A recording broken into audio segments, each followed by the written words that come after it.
Alors, frères et sœurs, de quoi et de qui parle le prophète Isaïe? Le prophète Isaïe donne ici, en quelque sorte, le programme de la justice, qui est l'âme du projet du salut, à travers une mystérieuse figure qui est la figure du serviteur.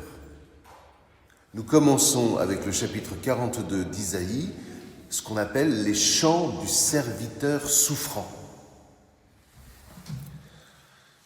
Alors, la traduction liturgique dit « il proclamera le droit ». En réalité, l'hébreu dit ceci « il fera sortir le jugement ». Vous voyez, il y a une différence entre proclamer le droit et faire sortir le jugement, c'est-à-dire le mettre en œuvre. Et les chapitres qui vont suivre vont nous dire comment précisément le serviteur va mettre en œuvre cette justice. Et c'est un paradoxe qui est très difficile pour nous à comprendre et à entendre. C'est pour ça qu'il faut beaucoup prier pour entrer dans ce mystère. Parce que comment le serviteur va-t-il établir la justice en se laissant happer par le non-droit, en se laissant humilier, en se laissant même lapider, et en faisant des souffrances que lui infligent les pécheurs, un sacrifice de réparation. Vous trouvez ça au chapitre 53. Je vous cite Isaïe 53. Parce qu'il fait de sa vie souffrante un sacrifice de réparation, Dieu agrée son sacrifice.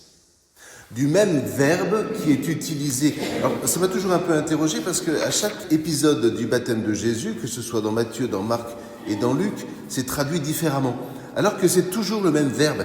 C'est pas celui en qui je trouve ma joie, c'est celui que j'agrée. Celui dont j'agrée le sacrifice. Et c'est le même verbe que celui qui est utilisé en Isaïe 53. Car tout est là. Le but de la vie spirituelle, c'est de faire à la suite du Christ, avec lui, par lui et en lui, du fait de notre baptême, une vie de service qui puisse être agréée par Dieu. À quoi ça sert d'être agréé par Dieu? D'entrer dans la vie éternelle. Vous voyez, le serviteur du Seigneur n'exhorte pas. Le serviteur du Seigneur ne dénonce pas. Il prend sur lui l'injustice de nos justices humaines, c'est-à-dire que nous pensons agir en faisant ce qui est juste, mais rappelons-nous toujours, et là on est à la source de tous les conflits dans le monde, que ce que nous estimons être juste peut très bien être perçu comme injuste par d'autres. Ce que fait la justice du serviteur, c'est d'assumer. C'est très difficile parce que nous aussi nous sommes appelés à ça. C'est d'assumer les conséquences injustes des justices trop humaines. C'est de communier d'abord à la justice de Dieu dont Jésus nous fait devenir avec lui les serviteurs. Et cela passe par un renoncement qui nous est très pénible à vous comme à moi. Cela passe par le renoncement à répondre à ce qui nous fait mal par le mal. La puissance du baptême, elle va jusque-là, vous voyez. Quel est le sens du baptême de Jésus?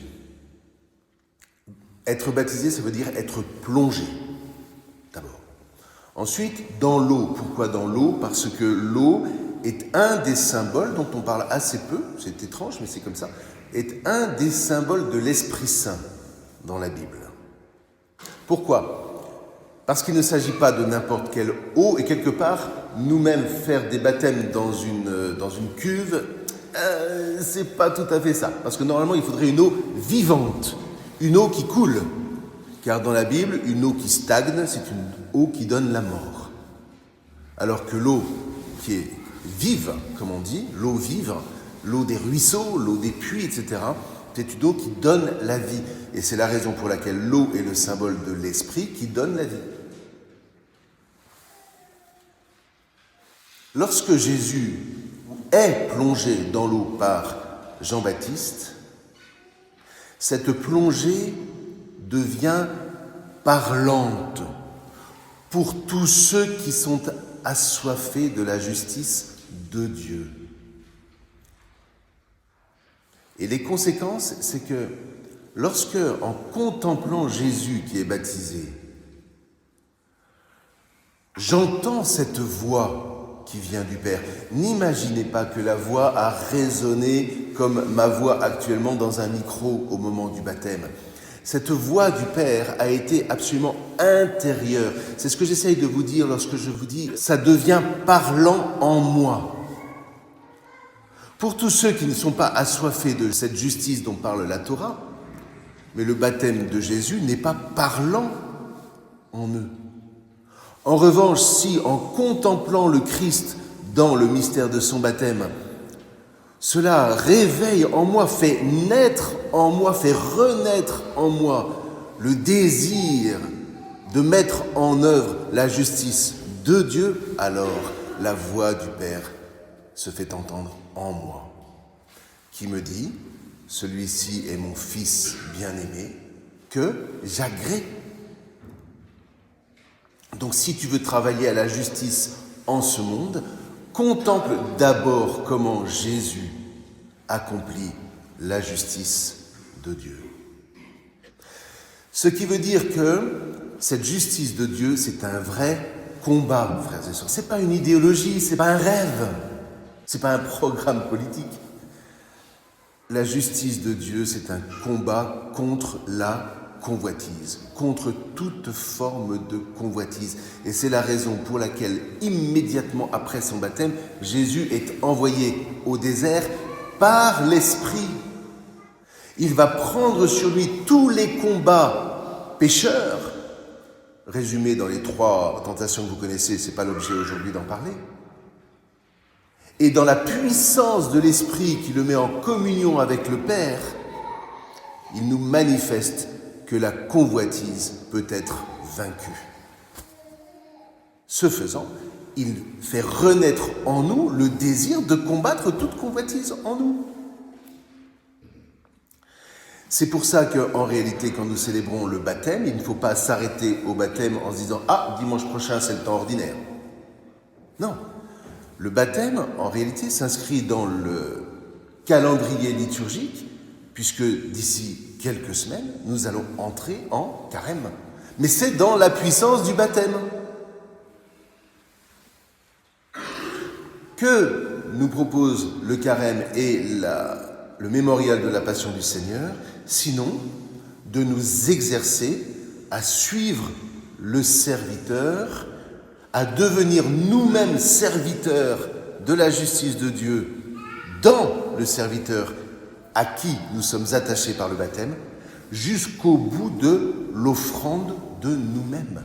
Et cette offrande de nous-mêmes consiste à renoncer à toute convoitise pour faire de notre existence, à vous et à moi, dans l'Église entière attachée au Christ qui en est la tête, une véritable offrande que le Père puisse agréer. Comprenez bien, l'enjeu n'est pas uniquement que vous et moi nous soyons sauvés. L'enjeu, il est que nous fassions en Christ de l'injustice qui est infligée aujourd'hui à toute la création. L'injustice du pécheur consiste à vivre dans cette création en s'appropriant cette création. Alors qu'en réalité, la justice divine demande que nous soyons restaurés dans notre état de médiateur tel que Dieu l'a voulu avec Adam, pour faire donner à la création ce qu'elle a de meilleur. Et voilà que le péché en nous fait que cette création, nous l'exploitons pour lui prendre ce qu'elle a de meilleur. Voilà l'injustice. Et être baptisé, c'est précisément consentir à inverser en moi, pas en l'autre, ce mouvement. Qu'est-ce que nous sommes champions pour exhorter les autres à faire ce que nous-mêmes nous ne faisons pas? C'est pour ça que les exhortations sont fatigantes, alors que les témoignages sont toujours parlants. Exhortons un peu moins, témoignons un peu plus. Et ce que je vous dis là, je le dis évidemment pour moi. Témoignons du baptême, frères et sœurs, que nous avons reçu. Car ce baptême, au milieu de tous les combats qui sont les nôtres, nous permet nous-mêmes de nous offrir sur l'autel de la croix avec le Christ. Et c'est cette petite phrase sur laquelle j'insiste beaucoup souvent, que je trouve magnifiquement traduite pour le coup. Nous te rendons grâce, Seigneur, car tu nous as estimés dignes de nous tenir devant toi pour te servir. Ce qui veut dire que chaque Eucharistie excite en nous ce désir de servir. Et rappelons-nous cette phrase de Vatican II. Dans l'Eucharistie, un seul consacre, c'est le prêtre, mais tous offrent en un seul corps, le corps de ceux qui ont soif de cette justice et qui sont fiers d'avoir été baptisés du baptême même du Christ, c'est-à-dire d'être entrés dans cette eau pour recevoir la vie qui vient de Dieu, purifier en nous tout ce qui est de l'ordre de la convoitise, et Dieu merci, nous avons toute notre vie pour ça, et ultimement rester dans l'espérance d'entrer un jour dans la vie éternelle où nous ne vivrons plus qu'en tant que serviteurs de la création tout entière au nom de Dieu. Alors je ne sais pas si ça vous fait vivre, moi ça me fait vivre, ça me donne des raisons d'être le prêtre que je suis aujourd'hui, pas parfait. Et merci souvent de me le rappeler. Mais il me semble que si nous nous retrouvons dans cette communion de désir de la vie éternelle pour que toute la création puisse donner ce qu'elle a de meilleur d'elle-même, ceux qui me connaissent puissent passer du potentiel au réel, si nous communions avec ce même projet qui est le projet même de Dieu, alors oui, frères et sœurs, nous sommes sauvés.